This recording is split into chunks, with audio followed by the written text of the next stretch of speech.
Bismillahirrahmanirrahim. Alhamdulillahirabbil alamin. Wassalatu wassalamu ala asyrafil anbiya'i wal mursalin sayyidina maulana Muhammadin wa ala alihi wa sahbihi ajma'in.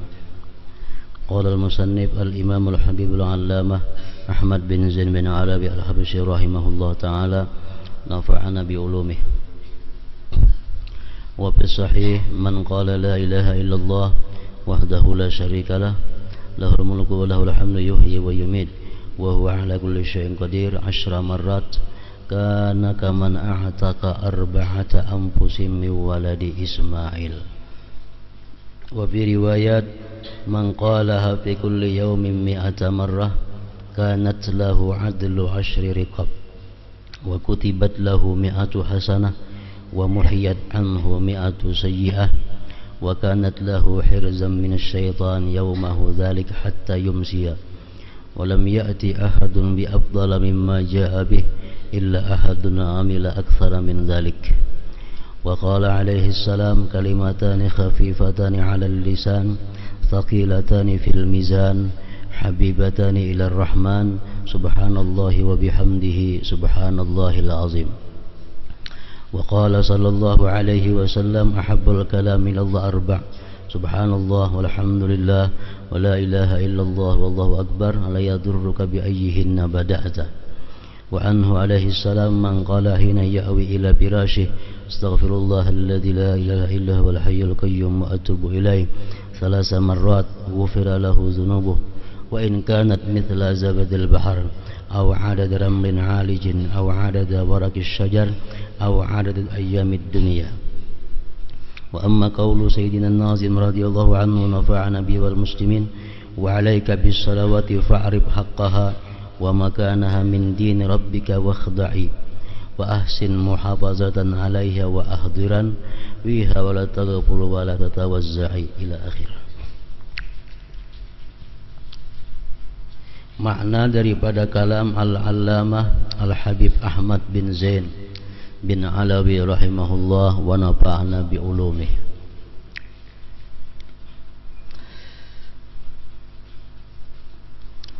Dalam sebuah hadis disebutkan man qala la ilaha illallah wahdahu la syarikalah lahul mulku wa lahul hamdu yuhyi wa yumit wa huwa ala kulli syai'in qadir 10 marrat kana kaman a'taka arba'ata anfusim min waladi Ismail.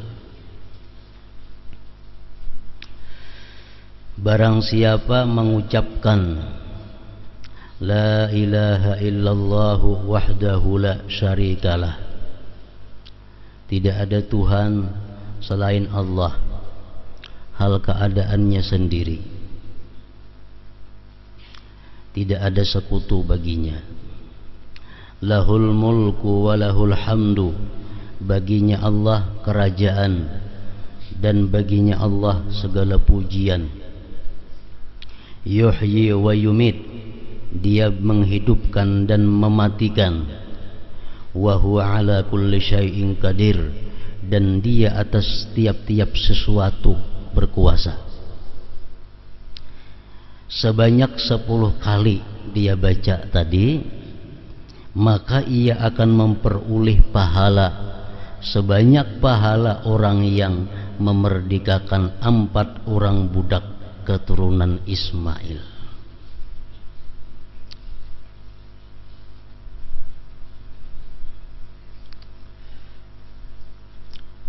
Ini hadis kadang menyebutkan kita membaca pagi atau sore, siang atau malam.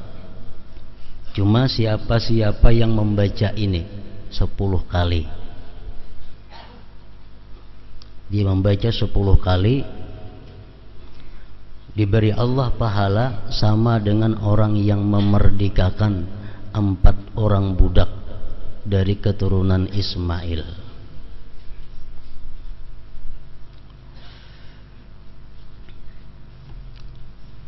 Maksudnya 4 orang budak keturunan Ismail itu adalah budak-budak hamba-hamba sahaya yang mahal harganya.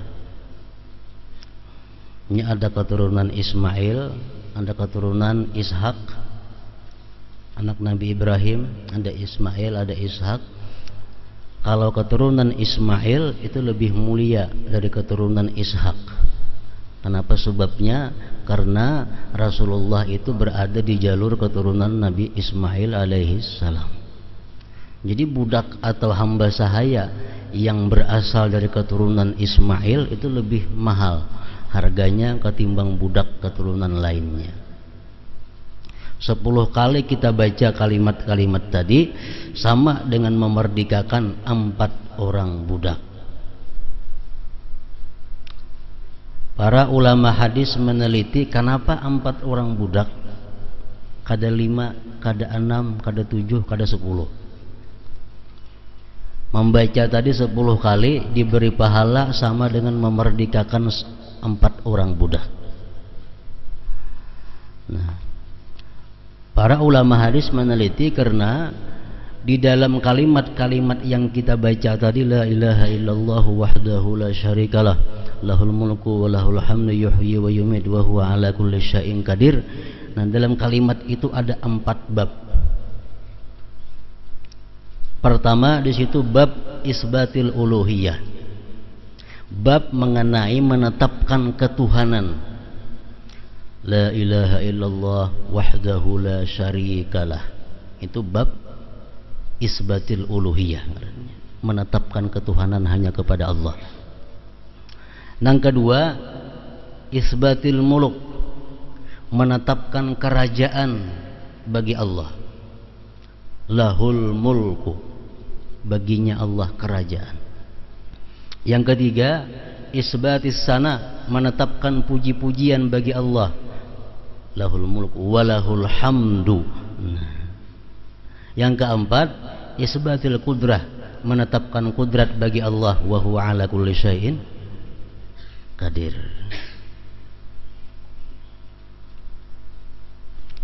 Jadi 4 macam perkara dalam kalimat yang kita baca itu, lalu ganjarannya adalah sama dengan memerdekakan 4 orang budak. Memerdekakan budak itu, 1 orang kita memerdekakan budak itu berarti kita membebaskan diri kita daripada api neraka.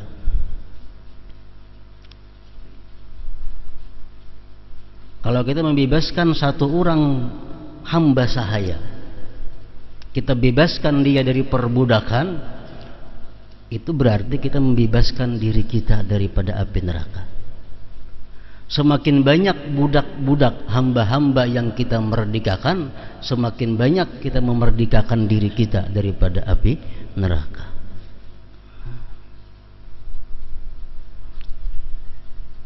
Orang yang paling banyak di antara sahabat Rasulullah sallallahu alaihi wasallam yang memerdekakan budak adalah Sayyidina Abdurrahman bin Auf radhiyallahu anhu. Dalam riwayatnya, semasa beliau hidup, beliau tidak kurang memerdekakan 38.000 hamba sahaya.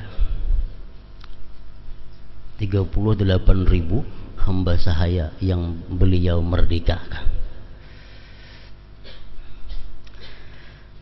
Allah subhanahu wa ta'ala maha bijaksana dan maha pemberi anugerah yang sangat besar, mengetahui bahwa kada semua orang bisa memerdekakan hamba sahaya. Kada setiap orang yang beriman bisa memerdekakan budak. Sebabnya kenapa? Bisa karena dia kada ada kemampuan untuk membeli budak. Budak itu dijual di toko-toko di zaman dahulu. Budak manusia yang asalnya kafir, kemudian dikalahkan oleh Islam. Orang-orang yang menyerah itu diolah jadi budak, jadi hamba sahaya, dijual di toko-toko. Jadi budak ini orang yang hidupnya 100% untuk yang memilikinya. Kalau kita nukar budak misal di toko 1000 dirham, Budak ini dipekerjakan apapun hasilnya untuk kita. Kita berkewajiban memberi makan, memberi pakai kepadanya, dan jangan membebani di luar kemampuannya. Inya bertani kada usah digaji lagi, inya bakabun kada usah digaji lagi, inya becari keuntungannya sagan kita. Nah, inya dapat apa kita ambil, karena apa yang dimiliki oleh si budak adalah milik ampunnya. Nah, itu budak. Orang-orangnya dahulu apabila kawan nukar budak itu dilepas, dimerdekakan, nah itu adalah orang-orang yang mendapatkan ganjaran yang besar dari Allah Subhanahu wa ta'ala. Nah, Allah mengetahui bahwa kada setiap orang yang beriman itu mampu memerdekakan budak. Sebabnya bisa karena kada mampu menukar budak karena larang harganya, atau bisa juga budaknya itu kada ada lagi. Macam wah ini kemana aja kita hendak mencari budak, kada ada lagi orang berjual. Mesti satu tumpuk saladung beisi duit, kada kau lagi mencari budak, budaknya kada ada lagi. Kenapa? Karena semua sudah dimerdekakan. Nah, Allah Subhanahu wa ta'ala memberikan pahala kepada kita sama dengan pahala orang-orang yang memerdekakan budak, antara lain dengan membaca amalan-amalan, termasuk amalan tadi. Jadi kalau kita membaca sehari la ilaha illallah wahdahu la syarikalah lahul mulku wa lahul hamdu yuhyi wa yumiitu wa huwa ala kulli syai'in qadir, 10 kali kita baca itu berarti kita sudah mendapat pahala sama dengan memerdekakan 4 orang budak keturunan Ismail. Tiap hari kita membaca, nah setiap hari kita 4 orang memerdekakan. Rajin kita membaca imbah maghrib 10, imbah subuh 10, nah berarti 8 budak sehari yang dimerdekakan.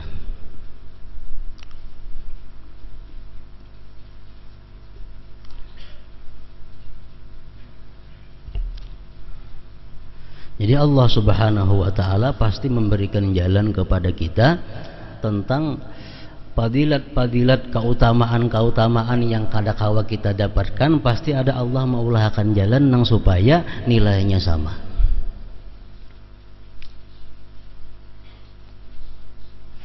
Orang naik haji, kada setiap orang kawa naik haji. Ima duitnya kada ada, atau duitnya ada awaknya sakit-sakitan, kada kawa naik haji. Nah, Allah Subhanahu wa ta'ala memberikan kepada orang yang seperti ini supaya dapat pahala sama dengan orang yang berhaji dan berumrah.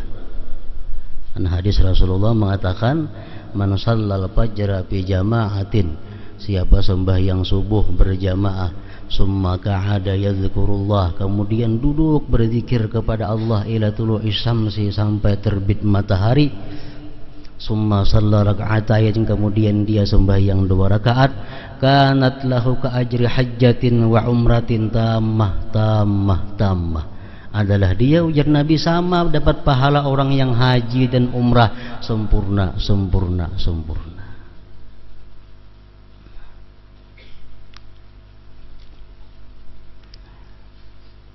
Orang-orang yang kada kawan naik haji gawin ini, nang mana sudah haji makin lagi baik lagi. Sembahyang subuh berjamaah, duduk berzikir sampai terbit matahari, sembahyang 2 rakaat, hanya balik ke rumah, dapat pahala seperti haji dan umrah, tambah sempurna. Artinya kada kurang sedikit pun pahalanya daripada orang yang berhaji dan berumrah.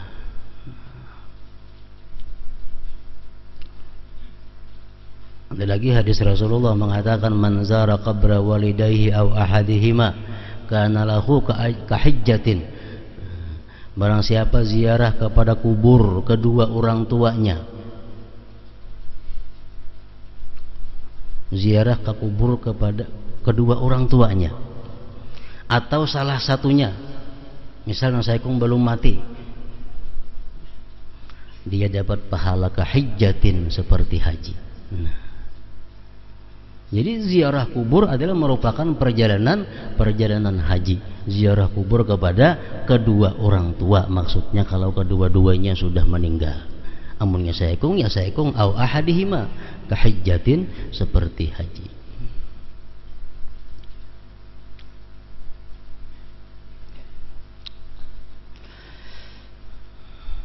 Barang siapa mengucapkan la ilaha illallah wahdahu la syarikalah lahul mulku wa lahul hamdu yuhyi wa yumiitu wa huwa ala kulli syai'in qadir sebanyak 10 kali, maka ia akan memperoleh pahala sebanyak pahala orang yang memerdekakan 4 orang budak keturunan Ismail. Dalam keterangan yang minggu telah lewat, setiap kali bacaan zikir itu dapat nilai oleh Allah Subhanahu wa ta'ala apabila muntung dan hati kita ini kedua-duanya adalah ingat. Mulut kita membaca, hati kita mengerti. Hati kita mengerti, hati kita sadar apa yang kita baca, nah itu yang dapat nilai daripada Allah. Kalau mulut kita membaca tapi hati kita kada sadar, hati kita kada tahu, itu kada dapat nilai. Sebagaimana orang yang bicara dengan bahasa sesuatu yang kada inya pahami, maka bicaranya sia-sia, kada dianggap sah. Itu kalau semalam tuh orang nikah bahasa Arab tapi kada mengerti bahasa Arab, salah nikahnya. Qabil tu nikahaha, aku terima nikahnya, mengerti kadainya. Nah, bacaannya kada tahu. Nah sama kalau kita berzikir, mulut kita membaca sembahyang maghrib la ilaha illallah wahdahu la syarikalah lahul mulku wa lahul hamdu yuhyi wa yumiitu wa huwa ala kulli syai'in qadir, tapi hati kita kemana-mana menjalarnya, nah itu belum tentu dapat nilai sama dengan memerdekakan 4 orang budak. Tapi kalau mulut kita membaca itu, hati kita mengetahui makna-maknanya, nah itu ada harapan dapat nilai sama memerdekakan 4 orang budak. La ilaha illallah wahdahu la syarikalah, tidak ada Tuhan selain Allah, hal keadaannya sendiri, tidak ada sekutu baginya. Lahul mulku, baginya kerajaan, walahul hamdu, baginya segala pujian. Yuhyi, dia bisa menghidupkan, wa yumit, dan bisa mematikan, wa huwa ala kulli syai'in qadir, dan dia berkuasa atas segala sesuatu. Mulut kita membaca bahasa Arabnya, hati kita memahami maknanya, nah itu bisa ada harapan dapat pahala seperti memerdekakan 4 orang budak keturunan Ismail tadi.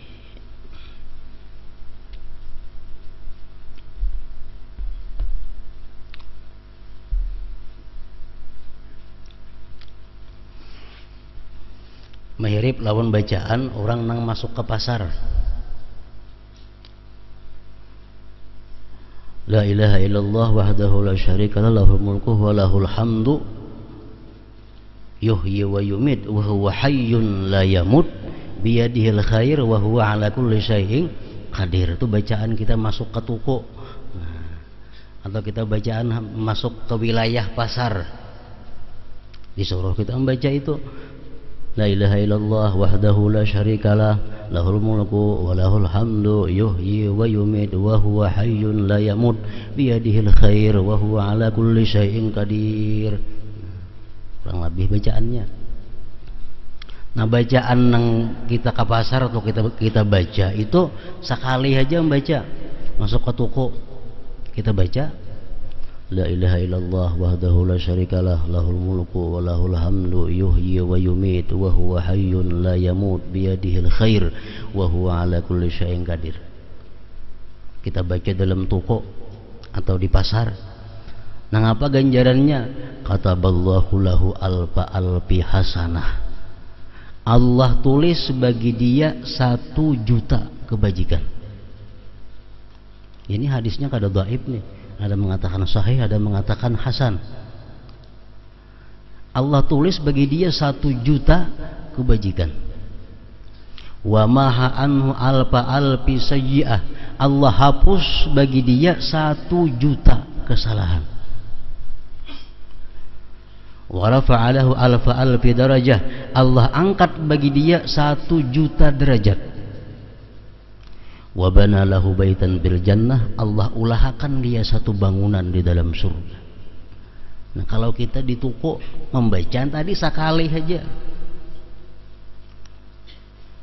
Banyak para aulia Allah begitu mendengar ini hadis dahulunya, dalam riwayat-riwayat sejarah-sejarah hidup para aulia, begitu mendengar ini hadis, para aulia itu saben hari ke pasar. Bukan nukar barang kada, nak dapat pahalanya. Ke pasar, sampai di batas pasar baca sekali boleh gitu.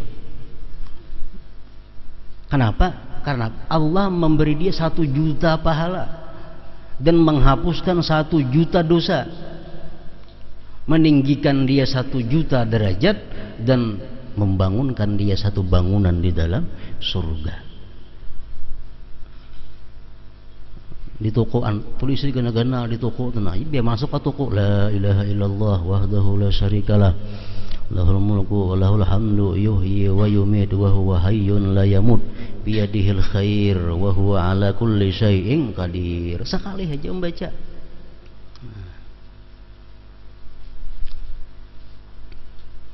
Kenapa Allah berikan pahala sedemikian ganal bagi orang yang membacaan di pasar tadi? Karena pasar ini adalah gudangnya syaitan. Pasar itu kumpulannya syaitan, markasnya syaitan. Jadi syaitan itu perkumpulannya di pasar. Ibarat kita orang beriman, masjid. Bagi syaitan masjid itu adalah pasar. Makanya jarang kau membaca yang tadi orang pasar. Kenapa? Karena berandak di tengah-tengah kelompok syaitan.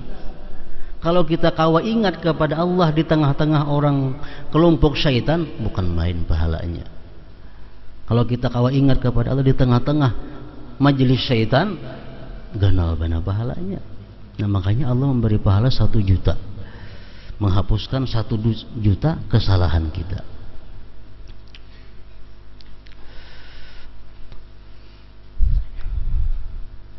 Bertambah sedikit, yuhyi wa yumit wa huwa hayyun la yamut biyadihil khair wa huwa ala kulli syai'in qadir. Melibas pasar bacaan itu sekali. Nah, keliling pasar baca sekali, sama aja juga. Oke, bila orang masuk pasar membaca itu sekali, dapat macam tadi ganjarannya. Hadis riwayat Bukhari dan Muslim. Man qala fi kulli yawmin mi'ata marratin kanat lahu adlu ashri riqabin wa kutibat lahu mi'atu hasanatin wa muhiyat anhu mi'atu sayyi'atin wa kanat lahu hirzam minasy syaitan yaumahu dhalik hatta yumsiya wa lam ya'ti ahadun bi afdala mimma jaa'a bihi illa ahadun 'amila aktsara min dhalik. Barang siapa mengucapkannya sebanyak 100 kali dalam sehari, la ilaha illallah wahdahu la syarika lah lahul mulku wa lahul hamdu yuhyi wa yumiitu wa huwa ala kulli syai'in qadir, 100 kali, maka dia memperoleh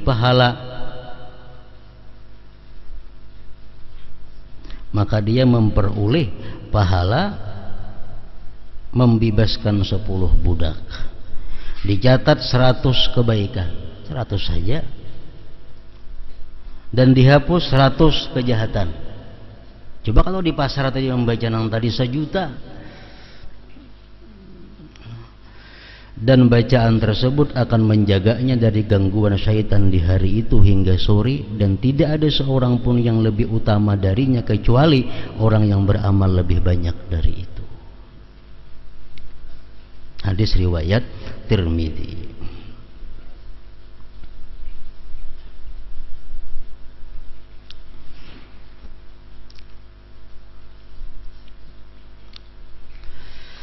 Kalimatani khafifatani 'alal lisan saqilatani fil mizan habibatani ilar rahman subhanallah wa bihamdihi subhanallahil azim. 2 kalimat yang mudah diucapkan lisan, berat dalam timbangan dan dicintai Allah yang Maha Penyayang, yaitu subhanallah wa bihamdihi subhanallahil azim. Hadis riwayat Bukhari dan Muslim. Ahabbul kalam ilallah arba'un subhanallah walhamdulillah wa la ilaha illallah wallahu akbar la yadurruka bi ayyihinna bada'ta Perkataan yang paling disukai Allah ada 4, yaitu subhanallah, walhamdulillah, wala ilaha illallah, wallahu akbar. Tidak akan membahayakanmu dari manapun kamu memulainya. La ilaha illallah kepada hulu, Allahu akbar kepada hulu, boleh aja, cuman yang paling baik yang sudah disusun oleh Rasulullah, subhanallah, walhamdulillah, wala ilaha illallah, wallahu akbar. Subhanallah arti subhanallah maha suci Allah. Maha suci dari nang apa? Maha suci Allah dari tiada. Maha suci Allah daripada baharu. Maha suci Allah daripada berkesudahan. Maha suci Allah daripada menyerupai yang baharu. Maha suci Allah daripada berhajat kepada orang lain. Maha suci Allah daripada bersekutu. Maha suci Allah daripada terpaksa. Kada mau Allah, maha suci daripada itu. Maha suci Allah daripada jahil. Maha suci Allah daripada mati. Maha suci Allah daripada buta tuli. Maha suci Allah daripada bisu. Maha suci Allah daripada lupa. Maha suci Allah daripada zalim. Maha suci Allah daripada mengantuk, guring, dan segala sifat yang kurang lainnya. Itu pengertian subhanallah. Walhamdulillah, wala ilaha illallah, wallahu akbar.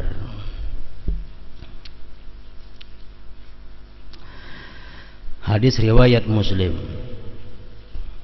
Man qala hina ya'wi ila firashihi Man qala hina ya'wi ila firashihi astaghfirullah alladzi la ilaha illa huwal hayyul qayyum wa atubu ilaihi 3 marratin ghafarallahu lahu dhunubahu wa in kanat mithla zabadil bahar aw adada ramlin alijin aw adadi waraqis syajar aw adadi ayyamid dunya. Barang siapa pada saat akan tidur mengucapkan astaghfirullah alladzi la ilaha illa huwal hayyul qayyum wa atubu ilaih sebanyak 3 kali, maka Allah akan mengampuni dosa-dosanya meskipun sebanyak buih di lautan, atau sebanyak timbunan pasir, atau sejumlah daun-daun di pohon, atau sejumlah hari-hari dunia. Inting aja bacaannya. Anak guring berapa? Astagfirullahaladzim la ilaha illa huwal hayyul qayyum wa atubu ilaih 3 kali. Kada ada beberapa azim. Astagfirullahalazimnya kada ada. Jangan ditambah-tambahi. Yang ada tuh aja astagfirullahaladzim la ilaha illa huwal hayyul qayyum wa atubu ilaih.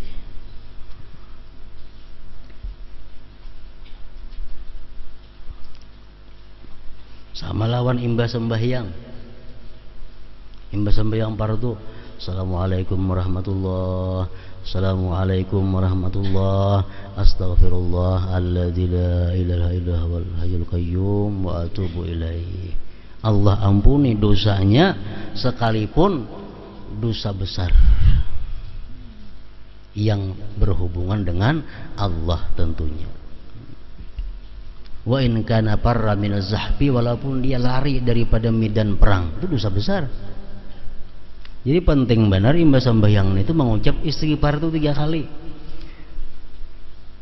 Astagfirullahalladzi la ilaha illa huwal hayyul qayyum wa atubu ilaih 3 kali, hanya wirid baca.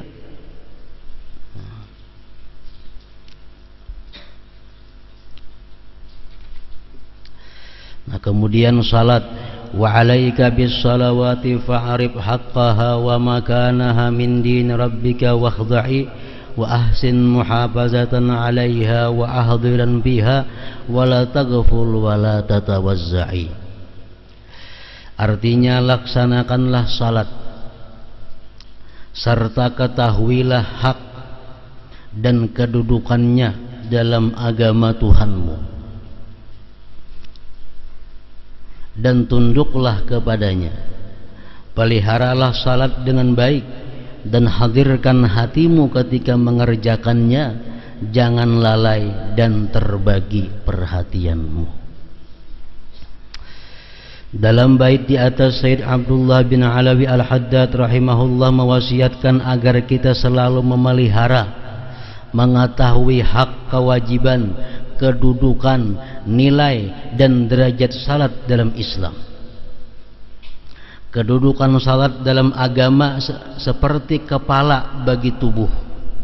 Manusia tanpa kepala akan binasa. Manusia yang tidak salat berarti tidak beragama. Sebab salat merupakan tiang agama. Jadi sembahyang ini kedudukannya dalam agama adalah tiang dan merupakan syarat daripada segala sesuatu untuk diterima Allah Subhanahu wa taala. Orang naik haji tapi kada sembahyang, kada diterima hajinya. Orang berzakat tapi nya kada sembahyang, kada diterima Allah zakatnya. Orang puasa tapi kada sembahyang, kada diterima Allah puasanya. Orang silaturahmi tapi kada sembahyang, kada diterima Allah silaturahminya. Orang bersedekah tapi kada sembahyang, kada diterima Allah. Mengapa aja ibadah bila tinggal sembahyang kada diterima. Itu kedudukan sembahyang di dalam agama.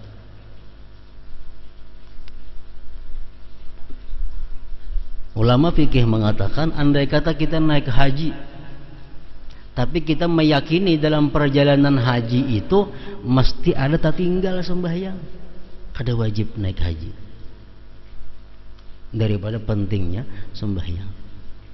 Kita ini naik haji tapi dalam perjalanannya pasti ada kita tertinggal sembahyang, ini pasti ada, kada wajib naik haji. Kada wajib naik hajinya. Kenapa? Karena meninggal tiang agama. Apalagi lain pada naik haji. Mun aku ziarah misal keliling kemana-mana, tapi anggaran ada kita kadang-kadang kawa sembahyang di bis kah, kadang kawa sembahyang, kada ada pahalanya ziarah. Tabakar dapatnya kada sembahyang itu. Itu kedudukan sembahyang di dalam agama.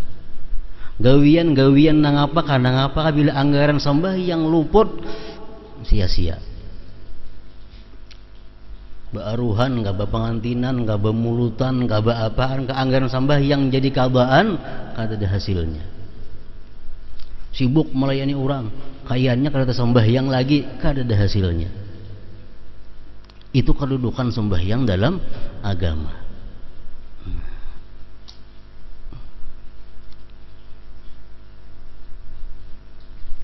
Salat dalam agama seperti kepala bagi tubuh. Kepala bagi tubuh. Manusia tanpa kepala akan binasa. Manusia yang tidak salat berarti dia tidak beragama. Seseorang itu dikatakan kada sembahyang apabila kita boleh mengatakan orang itu kada sembahyang. Zuhur, mulai zuhur orang tuh kada sembahyang sampai dung maghrib kada juga sembahyang. Nah, hanya kita boleh mengatakan itu orang kada sembahyang zuhur. Itu orang kada sembahyang zuhur. Kalau inya kada sembahyang zuhur, orang sudah bang asar, belum manju lagi sembahyang zuhur nih. Kada boleh kita mengatakan itu belum, itu orang kada sembahyang zuhur. Tapi kalau sudah maghrib masuk, tatapnya kada sembahyang zuhur, nah hanya boleh mengatakan itu orang kada sembahyang zuhur. Maghrib sama bamaghrib kada, sampai masuk waktu isya kada bamaghrib juga lagi, sampai subuh, nah hanya kita mengatakan orang itu kada sembahyang maghrib, orang itu kada sembahyang maghrib. Nah kalau subuh lain, orang bang kada sembahyang subuh juga, terbit matahari sudah kada sembahyang subuh juga, nah sudah kawa dikatakan orang ini kada sembahyang subuh.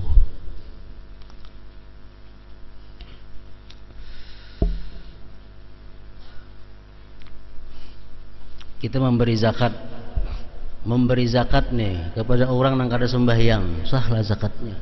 Kada sah. Bepitrah lawan orang nang kada sembahyang, sahlah fitrahnya kada sah. Mahambur jakat dihambur jakat. Nah menerima sembahyang kada orangnya. Subuh kada sembahyang, zuhur kada sembahyang, asar kada sembahyang, sahlah jakatnya kada sah. Kenapa? Nang menerima ini orang nang kada pintar. Orang kada sembahyang itu orang kada pintar. Syarat orang menerima zakat mesti orang pintar, mesti orang waras. Orang kada sembahyang, agama menilai orang itu orang kada waras, kada sah menerima zakat.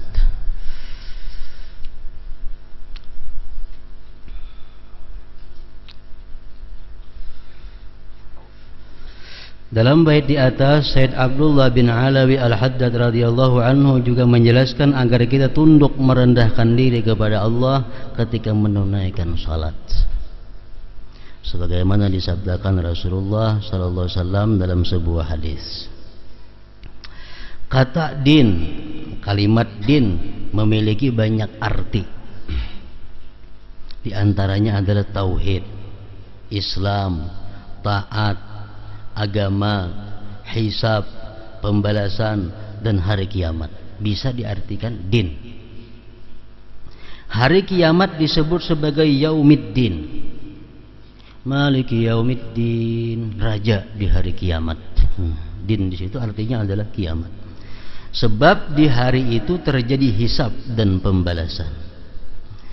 Dan juga pada hari itu hanya agama tauhid Islamlah yang diterima dan unggul.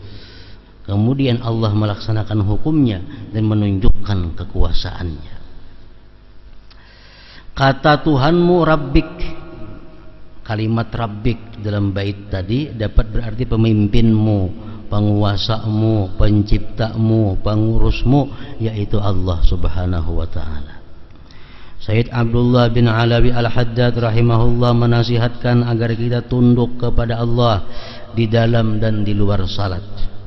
Dan hal ini akan terlaksana jika seseorang telah mengenal keagungan Allah dan mengetahui kehinaan dirinya. Salat seseorang akan menjadi sempurna jika di dalam salatnya dia menyadari keagungan Allah dan kehinaan dirinya. Itu kesempurnaan salat. Dalam bait tadi Sayyid Abdullah bin Alawi Al-Haddad rahimahullah juga memberikan petunjuk agar kita melakukan salat dengan baik, melakukan sembahyang dengan baik. Maksudnya dengan baik yaitu dengan memenuhi syarat. Kada syarat kada sah sembahyang. Rukun, sunat, adab, dan segala hal yang penting dan mampu menyempurnakan salat. Dengan adanya syarat dan rukun, sembahyang kita sah. Sembahyang sah. Arti sah apa? Gugur kewajiban kita. Syarat sembahyang berapa? Sudah kita laksanakan. Rukun sembahyang apa? Sudah dilaksanakan. Sembahyang kita sah. Apakah sudah diterima oleh Allah? Belum tentu. Kenapa? Tergantung adabnya lagi, tergantung nang sunat-sunatnya lagi. Orang memakai baju cuntanan, memakai baju curian, menutup aurat, sah sembahyangnya. Kenapa? Auratnya tertutup. Kan syarat sah sembahyang menutup aurat. Dengan apa menutup aurat? Dengan sesuatu nang menghalangi melihat aurat. Itu syaratnya. Walaupun cuntanan, walaupun minjam penurang kada bepadah, sembahyang sah. Tapi apakah diterima Allah? Jelas sudah kada. Kenapa? Karena adabnya kada cucuk, adabnya kada tunai. Di antaranya kita harus mengetahui waktu salat. Ini termasuk yang wajib diketahui. Sebelum kita sembahyang, kita sudah meyakini sekurang-kurangnya zan, sangka kuat bahwa waktu sembahyang sudah masuk. Itu syarat sembahyang zuhur. Kita harus yakin atau zan, sangkaan kuat bahwa ini sudah zuhur. Hanyar kita mulai Allahu Akbar. Mungkin kita ragu-ragu, masukkah sudah zuhur belumkah? Masukkah sudah zuhur belumkah? Sudah sembahyang zuhur sudah. Nah, kada sah sembahyang. Walaupun bujur-bujur masuk di dalam zuhur. Kada sah. Yang pertama mengetahui waktu. Amunnya kita yakin masuk waktu. Sangkaan kita kuat waktu sembahyang sudah masuk. Allahu Akbar. Sembahyang. Tong-tong sembahyang, ini sekalinya belum masuk waktu. Kada sah juga. Ada istilah la ibrata bizan al-bayyin khata'uhu. Tidak ada gunanya sangkaan yang nyata-nyata luput. Nyata luput.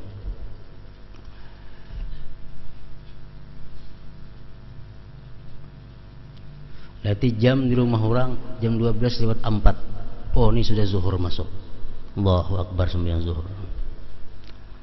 Datang na ampun rumah, tuwit jangan ampun rumah setengah jam lagi hanya masuk, bahasa sembahyang zuhurnya. Walaupun tadi manggawi sudah iya yakin, tapi luput. Nah, la ibrata bizan al-bayyin khata'uhu. Yang pertama mengetahui waktu salat.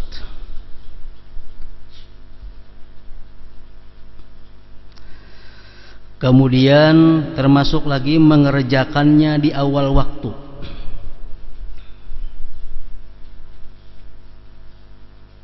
Mengerjakannya di awal waktu. Ini termasuk yang menunjang sembahyang kita itu diterima Allah. Ini orangnya sembahyang sudah kada khusyuk. Sembahyangnya sudah kada khusyuk, adabnya sudah kurang, cumanya di awal waktu. Nah, cuma di awal waktu ini ada harapan diterima Allah. Kenapa? Karena awalul waktu ridallah. Awal waktu itu keridaan Allah. Sembahyang zuhur jam 12:04 pas Allahu Akbar. Sembahyangnya kada khusyuk kada tuh. Cuma di awal waktu. Nah, ini Allah senang. Setiap Allah senang, ini ada harapan untuk diterima oleh Allah Subhanahu wa taala. Sembahyang zuhur pukul 3:15. Intil 3:15. Mana kada khusyuk jam 3:15 pulang. Semakin jauh diterima oleh Allah Subhanahu wa taala. Jadi sembahyang di awal waktu ini adalah menunjang juga untuk diterima oleh Allah.